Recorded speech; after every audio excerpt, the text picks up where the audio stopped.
All right. So you guys probably know me, but we have a special guest. I guess this is my first edition ever of the Bitcoin.com Roger Ver YouTube special. Like lots and lots of people have been asking me to make more videos on YouTube talking about what I think is going on in the ecosystem. So we actually stepped up the professionalism a bit today. We have this beautiful Bitcoin.com backdrop. We have wireless microphones. The audio should be good, and you can't see it because it's behind the camera, but we have lots of lighting. So you can not only see and hear all the great things that are happening in the world of Bitcoin Cash today. This is Corbin. He's one of the developers here at Bitcoin.com. He's probably most famously or infamously known for txhighway.com. If you've seen that website with all the little cars representing transactions on both Bitcoin Core and Bitcoin Cash, Corbin's the man behind that. So him and one other partner. Yep. But Corbin did all of the front end stuff that you see with the graphics there. Yeah. So, shout out to Paul as well from Australia. He helped out a lot with making all the brains work there behind TX Highway. So it was a fun project. Yeah. So we put together. I guess this is Friday afternoon here in Tokyo. We kind of decided maybe, possibly, we'll see how our commitments go. But maybe this will be the first of a weekly roundup of all the exciting things that's happening in the world of Bitcoin. And when I say Bitcoin, of course, I mean Bitcoin Cash, because it's a peer-to-peer digital cash system, unlike some other versions of Bitcoin that are basically just digital assets at this point. So that's it. I mean, I think we can both agree that it's a cryptocurrency. We're in it here to use it like cash, like it was originally intended by Satoshi Nakamoto. So yeah, I was just curious. What do you think about some of the stuff that's been going on with I guess all the latest developments on chain, on Bitcoin Cash, on Bitcoin, and yeah, just any exciting things that kind of got you excited this week?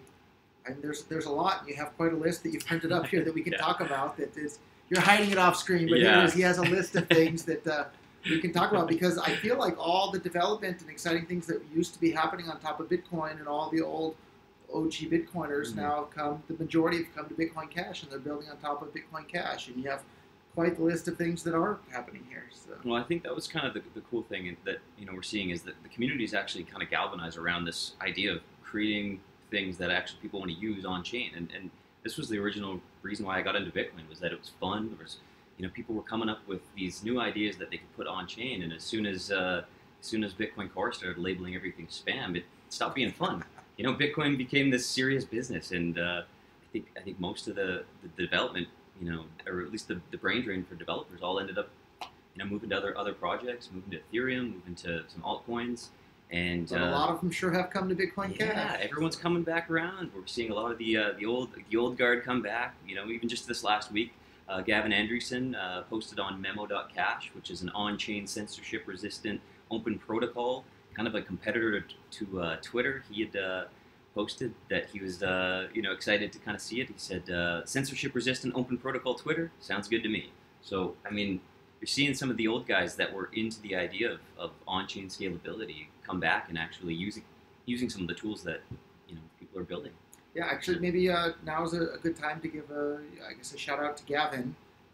There's lots and lots of people in the Bitcoin ecosystem now who have no idea who Gavin is. I was watching a podcast recently on YouTube where the host that's doing a weekly or daily show about Bitcoin and cryptocurrencies, the guest that was on the show, who's been around in Bitcoin for a long, long time, who's a Bitcoin Cash fan, I asked him, well, you know who Gavin Andresen is, and the host of the show had no idea. So for those, and it's okay that if you don't know, like everybody can't know everything about everyone, but Gavin is a really, really important figure in the Bitcoin ecosystem. So I received my very first Bitcoin ever from a faucet set up by Gavin Andresen that would give out free Bitcoin to anybody that just plugged in their Bitcoin address and gave it out. And he's the person that Satoshi Nakamoto basically handed over the reins to the project to when Satoshi decided to disappear. And under Gavin's stewardship, Bitcoin really did incredibly well and got more adoption, and the fees were low, and the transactions were fast and reliable, and it was on its way to becoming a peer-to-peer cash system for the world. Yeah. Gavin did an absolutely fantastic job and told a bunch of people that he allowed to share access to the repository with, and revoked his access, which is a really down and dirty low thing to do in my book. Yeah, I think especially when you consider the amount of effort that it took to kind of get this project to where it is, and I mean a lot of the guys that ended up inheriting the commit access to the repository were didn't really believe in the idea of permissionless peer-to-peer cash, and I think it's a bit like giving your I don't know, your baby to it's like having a bad babysitter. You just kind of A babysitter that kicks you out of your own house and keeps your baby and won't give it back to yeah you and says, "Go and get your own baby." If you don't yeah want this one, yeah. But we can't change the past. But we're all yeah. hard at work building on top of Bitcoin Cash to make it peer-to-peer digital cash for We the saved world. our baby. We got Bitcoin Cash now. So yeah, I think everyone's excited. I think just talking about some of the recent stuff that's kind of happened here on Bitcoin Cash. I think the two biggest ones for the last week were probably blockpress.com and memo.cash, which was, I guess, a couple weeks ago. But I feel like it's worth mentioning both of them. Both of them are protocols. They're basically allowing censorship-resistant peer-to-peer conversation, social media. It's a Twitter killer, and I think we see guys like at Jack on Twitter, who's known for censoring anyone with opposing views. I think giving people the ability to speak their mind freely and openly, whether that's for the good of the world or for the worst, very nastiness of it.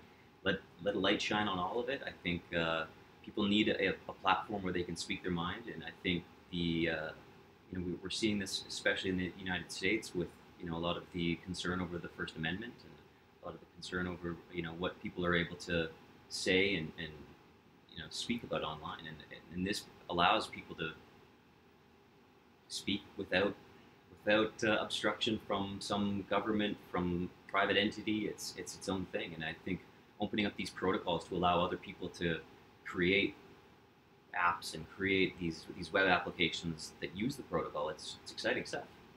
Yeah, and I guess I'd just like to point out too that if people are saying things you don't like or you don't agree with on the internet, the solution to that problem isn't censorship. The solution is more free speech. Yeah, absolutely. And so I'm a little bit behind the times here. So I made my first memo.cash post yesterday. Somebody out there on the internet already registered Roger Veer, Roger K. Veer, Roger V. All of those were already taken on memo.cash. So I had to settle for the username Roger. Hey, Roger was still available. So if you want to follow me on memo.cash, I'm just Roger on memo.cash. Tell me about the BlockPress. I read a blurb about it, but haven't tried it out or used it. Have you used it yourself yet? I have. I'm registered on both now. I think BlockPress has kind of nailed a little bit more the user interface aspect. It really feels a little bit like a Twitter clone. Memo.cash has some interesting stuff on it too, though. They both allow you to tip and retweet, or I guess maybe just reply so far. I think there's still quite a bit of work being done in terms of adding like profile pictures, adding backgrounds and stuff like that. But I know BlockPress has kind of figured out some of that. They've got two different protocols, but it sounds like they're, this is kind of the beauty of the free market, right? We've got two options now for, a censorship-resistant social media platform, and we're kind of going to be able to see what people choose to develop on. And, I think both of them, they seem to be, acknowledging one another. So I think they know each other exist, and it's exciting to see these, developers all coming up with similar ideas, but they all want the same idea to work. And I think we can all kind of agree that, any new development on Bitcoin Cash, it's a win for us. And we have a big giant list of the winning that's going on. So the next one on your list is Bitcoin Cash coming to Kenya. Yeah, so in Nairobi, Kenya, they have a Bitcoin Cash Cafe Lounge. I thought it was worth mentioning. Exciting stuff to see more Bitcoin Cash penetration in Africa. I think our friend Craig Wright will be heading that direction in the next little while. He was saying on Twitter, and it sounded like they were hoping to maybe host Craig there at some point. So yeah, quite a bit of excitement. I think there we're seeing a lot of ongoing developments, across the world. And I mean, if you visit events.bitcoin.com, we've got this amazing map showcasing all of the meetups around the world. We're at several hundred, I think, at this point. It's if you look at the map marker, we've got pins everywhere with the B, and you can find something nearby to kind of check out next time you're looking to meet up and talk about Bitcoin with other people. It's exciting stuff. And I can see the next one that you have on your list is actually one that I was considering just making a video about all by myself. So in the last, couple of days on the internet, there's been a big uproar about let's sue Bitcoin.com for saying that Bitcoin is Bitcoin because they don't like the fact that Bitcoin Cash is Bitcoin. But I made a video that's on my YouTube channel here just 1 or 2 videos ago where I give all the objective reasons why I think Bitcoin Cash has more Bitcoinness to it than Bitcoin Core does at this point. And If you disagree, I invite you to make your own video or your own blog post explaining why you think Bitcoin Core has more Bitcoinness about it than Bitcoin Cash does. And it's not to say that one or the other is the true, only ordained Bitcoin for everybody. They both definitely have some characteristics that are described in the original Bitcoin white paper, but Bitcoin Cash has a lot more of them than Bitcoin Core at this point. So anyhow, a bunch of people got together and decided they were going to sue us because a lot of people might not realize this. Like, we're coming up close to having almost 100 people on the payroll at Bitcoin.com. So it's a pretty big team with a lot of people doing a lot of things, working on a lot of different parts of the website. So one of those people, whether intentionally or because they were working, it's 7 p.m. on Friday, and here we are still at the office because they were working late into the night, because all of us are, super motivated philosophically on board with Bitcoin here.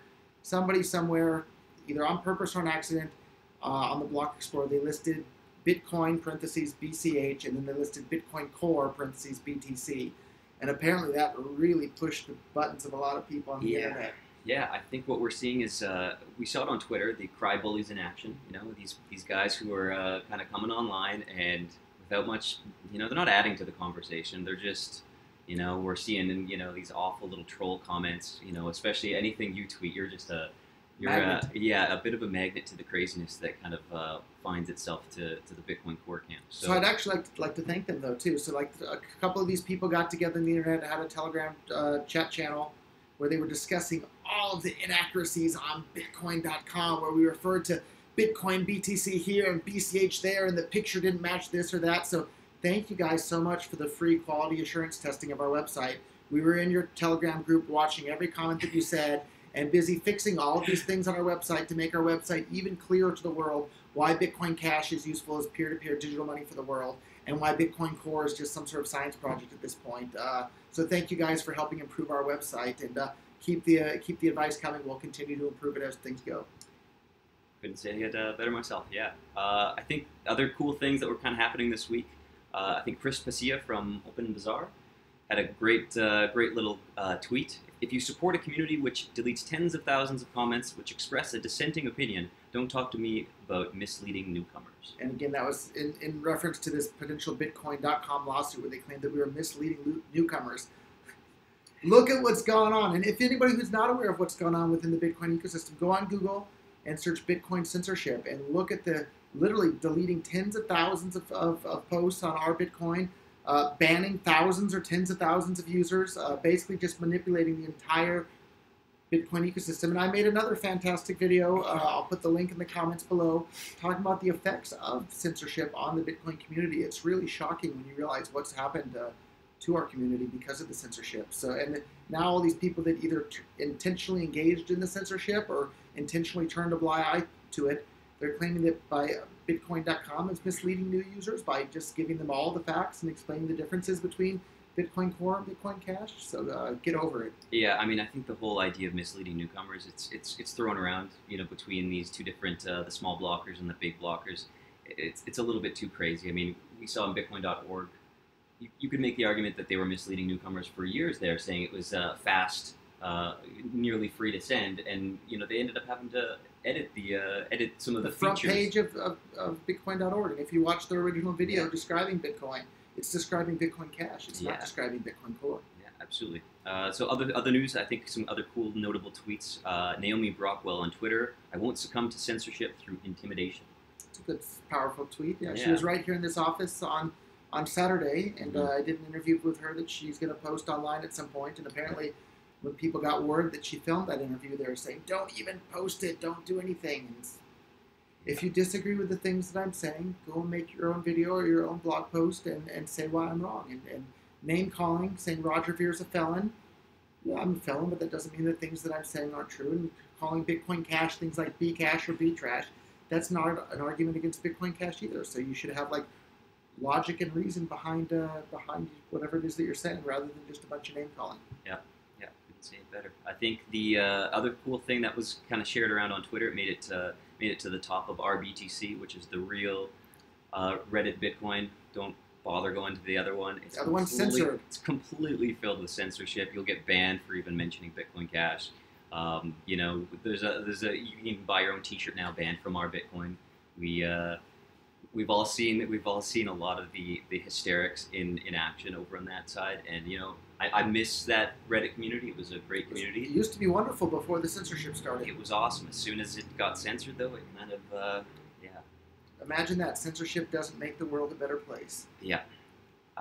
So one of the top posts on our BTC, if all 32 megabyte blocks were permanently 100% full, this $400 hard drive could store the blockchain for the next 7 years. So we're seeing Moore's law in place. Anyone who questions 32 megabyte blocks, which is occurring here May 15th, we've got a network upgrade. Everyone's excited. We're seeing some opcodes get re-enabled.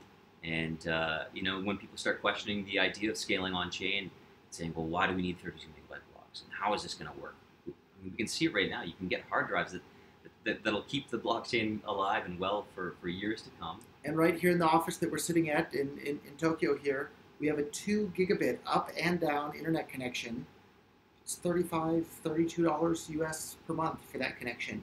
And at the end of the day, most home users don't need to be running a full node anyhow. A full node running at home isn't even a full node if it's not mining. It's just like a fancy wallet. It's only miners that are going to include your Bitcoin transactions in the next block. So it's the miners that have an incentive to run a full node. And if they're spending over $1,000 for a single mining machine, they're buying thousands or tens of thousands of these miners at a time. Buying $1,000 or a $2,000 or even a $3,000 or $5,000 machine to run a full node is not even remotely an issue for them. They're literally spending millions or tens of millions of dollars at a time on one single order of Bitcoin miners, and there's lots of these miners all over the world. I think if you think that global peer-to-peer electronic cash is going to be run on a bunch of old Raspberry Pis, I think you're just a complete idiot. Or if you want to hold back the entire world from having peer-to-peer electronic uncensorable digital cash, because you won't be able to run an entire copy of that ledger on a Raspberry Pi. You're retarding the rate of progress of the entire world. So get over it. We're putting. I think what we're seeing is all of these people kind of band behind Bitcoin Cash. The growth, the adoption. We're seeing new stores. We're seeing new merchants come online. We're seeing new payment processors. It's Bitcoin's fun again, and it's cool to see. I think another cool thing worth mentioning. The Bitcoin Cash winning in the Philippines. We've got the BCH Jeepney. It's a cool little transportation vehicle, kind of an old throwback to the Filipino kind of heritage. And we've sponsored it. It's by Bitcoin.com. It's sponsored by Bitcoin.com. I didn't know we sponsored it. We did. Yeah. We sponsor a lot of things around the world, and a lot of even I'm not even aware of all of them. So we donate quite a bit of money to all sorts of people all over the world. Both charities and promotional things like that jitney bus in the Philippines. Yeah, it's exciting. I think what's going to happen, we're going to see locals taking this bus, cruising around and getting to learn a little bit about Bitcoin, and hopefully be able to spend Bitcoin to hop on and off and do their thing. So it's exciting stuff. There were a couple other cars though too. We saw some other little small like economy cars with nice Bitcoin Cash things all over it. Yeah, that east coast of Australia, that Gold Coast. Is that where the smaller cars were too? Queensland seems to be super bullish on Bitcoin Cash. I mean, it sounds like there's a few cars, a few people. You saw that. I was going to lead us into the Mercedes. You saw that fancy Mercedes with the Bitcoin.com logo. I don't think we sponsored that. I think that guy just did it. Yeah, right? Just a passionate dude. Yeah, it's great. Other cool things I think happening this week. There's been whispers amongst the Bitcoin Cash developers on some of the developer telegrams of bringing back magnet links on and hosting them on chain.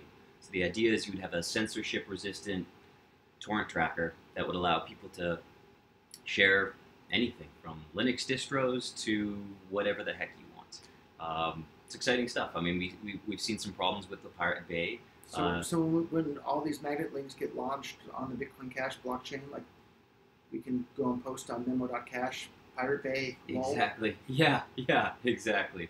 Yeah, we'll see who gets the last lull. So, it's exciting stuff. I think the next cool thing that got me excited is Lighthouse.cash. It's a decentralized crowdfunding application running on Bitcoin Cash. Now, the original idea was actually came up with by Mike Hearn. Yeah. And for those that are new to Bitcoin and don't know who Mike Hearn is another godfather in the Bitcoin space who previously, before being involved in Bitcoin full-time, he was a professional capacity planner for Google, one of the most popular websites in the entire world. He was a professional capacity planner for them. And he said, hey, we need to plan for additional capacity on Bitcoin.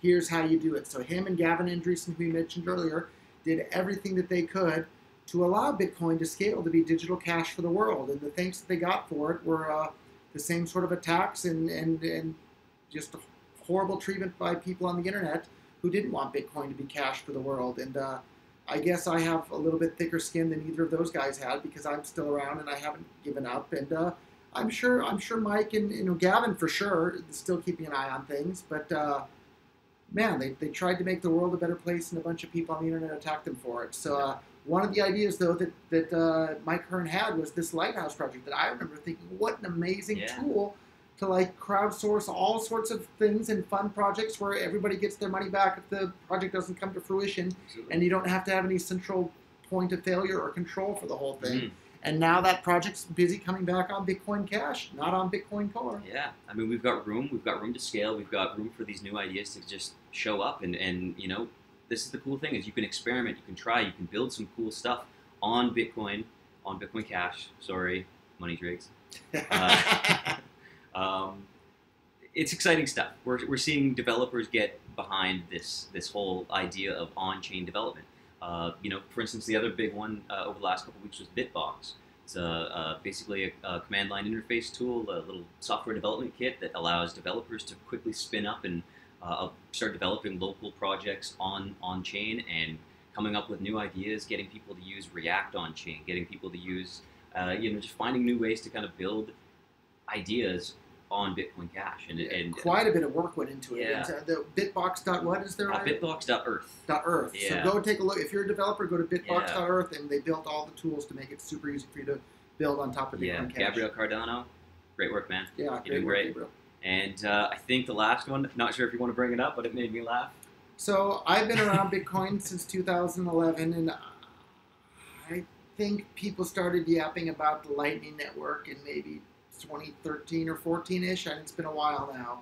And the entire time from when I first started hearing about it, they said, oh, it's going to be ready in about 18 months. And here we are today in 2018, and they're still saying it's about 18 months out before it's ready for people to use. And the last thing on the list here is that North Korea and South Korea have made friends before the Lightning Network was ready. So, speaks a lot. Speaks loud. Yeah, and congratulations to the Koreans for that. It's great to see people getting along. Yeah.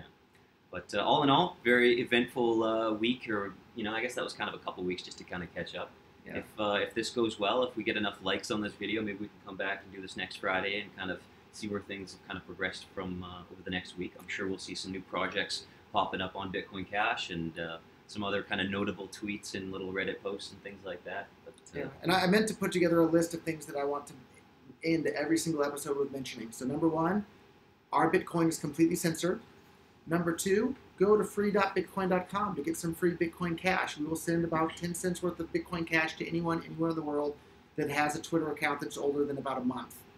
So go to free.bitcoin.cash and tell your friends and family about free.bitcoin.cash. Post it on Facebook, Twitter, share it around so that everybody can get their first Bitcoin the same way that I did, thanks to Gavin Andreessen's faucet. And then if you haven't visited bitcoin.com, visit bitcoin.com. We have all the latest news. You can buy mining contracts. You can mine yourself. You can gamble. You can play poker, dice, all sorts of stuff. So go to bitcoin.com. What other great stuff? We have a block explorer. We have everything on bitcoin.com. We got the wallet.bitcoin.com. If you haven't tried out our wallet, we've been pushing out a ton of updates. The development team here has been hard at work. We've got a few more than 2.25 million wallets now have been created on the bitcoin.com wallet. We've been out less than a year. Yeah, I mean, seeing people's reaction with ZeroConf, it's exciting to see, especially when you see someone who's never really used Bitcoin, but yet they consider themselves a hodler. So, like, even last night, we were at Two Dogs Brewery in Roppongi here in Tokyo. One of the first places to start accepting Bitcoin in all of Japan.